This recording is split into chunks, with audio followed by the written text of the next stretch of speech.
Hi, I'm Edwin and I'm here with Xinqi and we are going to show you how to take really good measurements for Wildebloom. We know that some of the measurements may look advanced. I'm here to show you exactly how to do it, so don't worry. Notice as I marked out some reference points, and by no means do you have to do this, but I really would suggest it. It's going to make your life so much easier. So starting off, we have our balance line, which starts from the top of the collarbone, like the very end to the other end of the collarbone, through the base of the neck, just like this. Then we have the bust line, which is through the circumference of the fullest part of the bust, the waistline, which is the narrowest part of the waist, hip line, which is the fullest part of the hips, and it's the full circumference of the body parallel to the floor.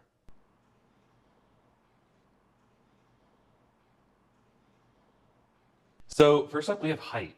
Please take a step back, and just as we used to do as kids, you're going to take a ruler, find a spot on the wall, and then measure down from that point, and that is going to be your height. Up next, we're going to do bust, waist, and hip, which are all circumferences, and it just so happens that we've already taped these out, so really we're just going to follow these. So starting with the bust line, we're going to go around at the fullest part of the bust. Make sure that we're following the line. Excuse me, if you can hold that. Perfect. It's really important too that when you're doing this, you want to make sure each one is super parallel to the floor. We're going to come down to the exact same thing at the waist. Around, across the hip,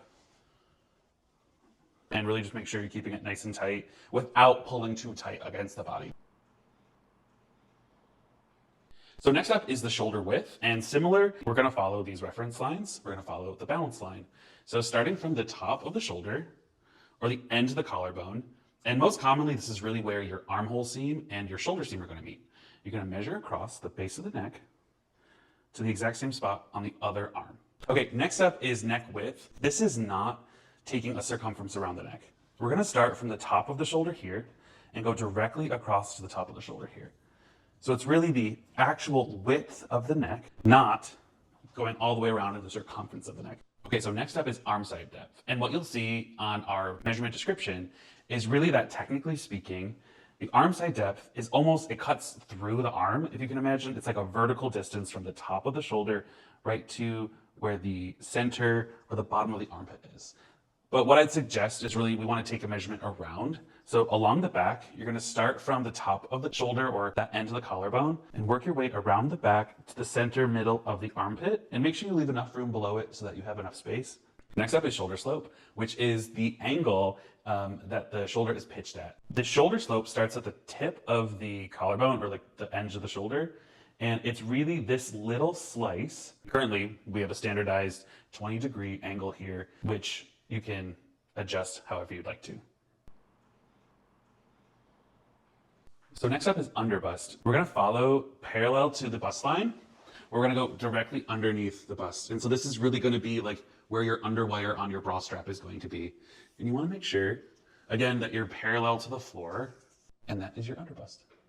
Bust apex distance. This is going to be the difference between nipple to nipple, and you're going to go from one bust apex and hold this straight out to the other. And what I would suggest is taking this measurement with a really supportive bra, making sure that you're not getting too wide of a distance between the apexes. Balance line to bust line. You're going to start from directly above the bust apex and measure following the natural curve of the body to the bust apex along the bust line. Next up is balance line to waistline. Very similar to balance line to bust, following the balance line directly, going over the bust apex and measuring right down to the waist. And make sure you follow the natural curve of the body. Next up is back width at bust level. So starting along the bust line reference line, you're going to start at the side seam, and we're going to move our way around the body, following the natural curve to where the other side seam is. Next up is back waist width. Starting again from the side seam, we're going to measure along the waistline reference line to the other side seam, and that is your back waist width. Neck base to bust line. Starting off, we're going to find the nape of the neck. So if you go to the bony part of your neck and you tilt down, you're going to feel that little bump, and we're going to start right at the base of it. You really want to imagine that this is the base of where your bodice is going to start. Following the center back, you're going to go to the back base of the neck and measure directly down to the bust line.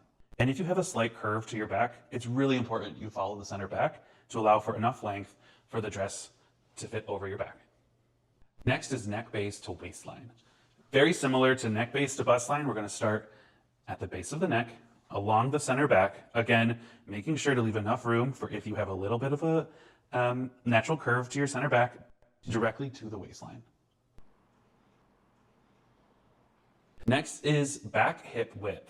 And one thing I want to point out is that before we start with the side seam, as you can see, Xingji has really standard jeans on, and you can see where the side seam is a little in front of where the natural side seam of the body is here. So in this case, I'm going to start just slightly behind the side seam of the jeans so that it really kind of matches up with that side seam there. And I'm going to follow along the back hip reference line to, again, just slightly inside of the side seam, and that's going to be your back hip width. Bum point distance. This is the distance between the fullest part of the one cheek to the other. This really describes where the darts are going to sit from the top of the waist down to the fullest part of the hip.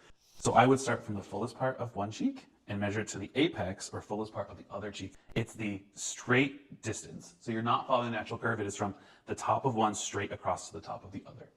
Next up is hip depth.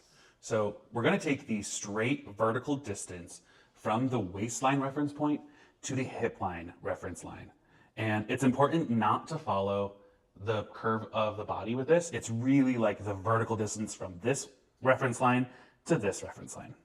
Next up is hip angle. The hip angle is however much the hip sticks out from the waist. If you go vertically down from the waist, from the hip, and it's right in there. So there you have it. That's how you take the measurements for Wildebloom. Super simple. You're gonna have a great dress once you're done. Thank you so much, and good luck sewing at home. It's gonna be amazing.